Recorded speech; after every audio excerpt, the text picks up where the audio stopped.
Ouais, salut à tous. J'ai juste envie de faire une petite vidéo comme ça là, sur, vous savez, ça y est, récemment, je suis redescendu à Marseille à la journée, hein. Je descends le matin, je remonte le soir tard, mais voilà, matin de très bonne heure, le soir tard. Mais voilà, parce que je reste pas dans cette faune. C'est une obligation, sinon je n'y remettrai plus jamais les pieds, hein. Eh bien, en fait, chaque fois que je prends le train, ça y est, c'est devenu comme le RER, le métro. Enfin, peut-être qu'on n'en est pas encore à ce stade-là, mais voilà. Les ingrédients sont là. Voilà, c'est affreux. Je me souviens, la première fois que je prends le train avec mon fils, le wagon où on monte, il y a deux migrants qui ont pas de papier, ils sont en embrouille avec le contrôleur, en train de donner des fausses adresses. Tu sens que tout ça, c'est de l'enfumage. À côté de nous, quoi. À côté, il a fallu qu'on rentre dans un wagon. Tu vois, la première expérience du train de mon fils, quoi. Il faut qu'il voie ça, quoi. Un noir et un arabe en train d'être en embrouille avec des trucs parce qu'ils n'ont pas, ils ont pas de papier. C'est le Bronx. Cette république est un bestiaire, en fait, en vérité. Donc voilà, et bien récemment, je suis redescendu donc à Marseille. J'ai évidemment, comme tout le monde, comme hein, des choses de notre monde, il y en a à tous les 2 mètres. Je veux dire, tu vois l'autre avec ses cheveux bleus, l'autre habillé en démon. Enfin, c'est. Vous voyez ce que je vois ce que vous voyez, donc on est d'accord. Mais il y a des images qui nous marquent un peu plus que d'autres. Il y en a une, la pauvre, il y en a une, en fait c'était trois filles. Bien sûr, au milieu de la faune racailleuse, tout ça. Et en fait, c'était les blanches, en fait. Les jeunes femmes blanches.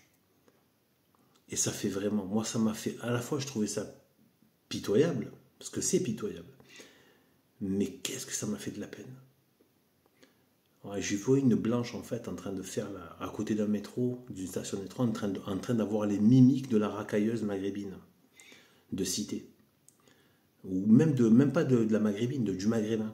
Ouais, c'est du maghrébin de cité, je précise. Parce que même, voilà, c'est pas forcément un truc de maghrébin du Maghreb. Ça, c'est vraiment un truc d'ici de racailleux, quoi. C'est à la fois de mélange de peuple et de racaille. Enfin, c'est un truc de fou. Eh bien, en fait, je vous assure, elle avait les mimiques. Elle faisait les mimiques de racaille comme ça et tout. Je la regardais.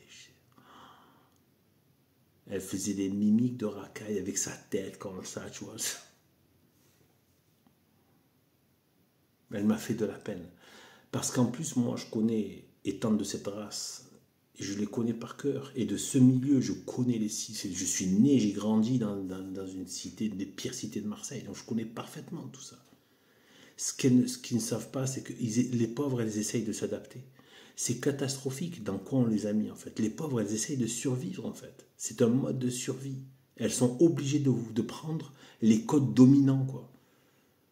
C'est affreux, c'est laid, parce qu'en plus elles sont très gracieuses, les blanches sont très gracieuses, et moi je pense que surtout les blanches européennes catholiques, d'ascendance catholique, il ne faut pas oublier que c'est un peuple qui a mangé le corps et le sang du Christ tous les dimanches pendant des siècles et des siècles et des siècles. Donc vous imaginez que ça laisse des traces dans les générations. Eh bien les blanches, surtout les blanches catholiques, d'ascendance catholique, sont très gracieuses. Eh bien en fait, vous voyez qu'en fait elles ont cette grâce, et cette grâce qui essaie de se fourvoyer pour survivre dans un environnement racailleux. C'est affreux, quoi.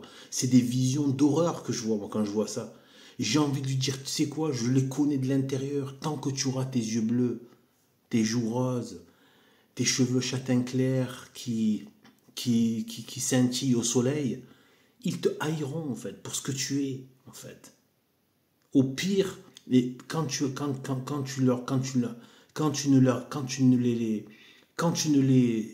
les feras pas te détester à cause de ta superbe, qui les dépasse parce qu'elle ne t'appartient même pas, ta superbe. C'est l'onction, hein, c'est l'onction. Quand bien même tu arrives à ne plus susciter leur haine par ta superbe, qui ne t'appartient pas, qui appartient à Dieu seulement, parce que personne ne s'est donné une grâce à lui-même, par lui-même, eh bien, ils te haïront, ils te mépriseront, ils te haïront parce que tu t'es soumise. Donc, tu n'as pas le choix, en fait. C'est pour ça qu'ils te laissent... En fait, au fond, ces gens-là, malgré tout ce qu'on peut dire, ils sont clairs, en fait. Ce sont les perfides. Les blancs apostats sont les pires. Ce sont eux les pires ordures, les blancs apostats, qui ont fait ce modernisme et ce gauchisme républicain. C'est eux les pires ordures. Même la pire racaille, même au fond, ils ont un respect pour leurs parents, pour la figure du père, la figure de la mère, etc. Et au moins, dans leur méchanceté, il n'y a pas de... c'est ou tout blanc ou tout noir. Il y a quelque chose de vrai malgré tout, même dans leur méchanceté. C'est la perfidie. Non, mais tu dois tolérer, accepter, tu comprends, charité, m'amour.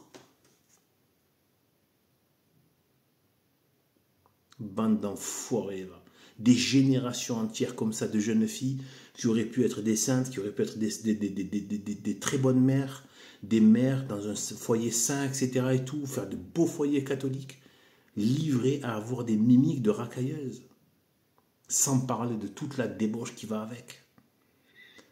Voilà, donc ça, et ensuite, quand je suis le chemin retour, je vous passe sur d'autres choses. J'ai tout fait pour éviter, vous savez qui. Voilà. Moi, c'est mon critère. Je les évite. C'est tout. Je fais pas de haine, pas de méchanceté. Je les évite. C'est tout. Maximum. Pour moi, je fais du surf en permanence. Je les évite. Je slalom en permanence. Socialement, je fais que ça. Donc c'est Dieu Dieu a dû me la mettre sur mon chemin. Elle a changé. Elle a quitté son groupe de son wagon. Elle est venue se mettre là où je suis. Tu sais, dans la zone où tu as quelqu'un en face, tu sais, c'est pas les trucs... Semé, c'est une maghrébine.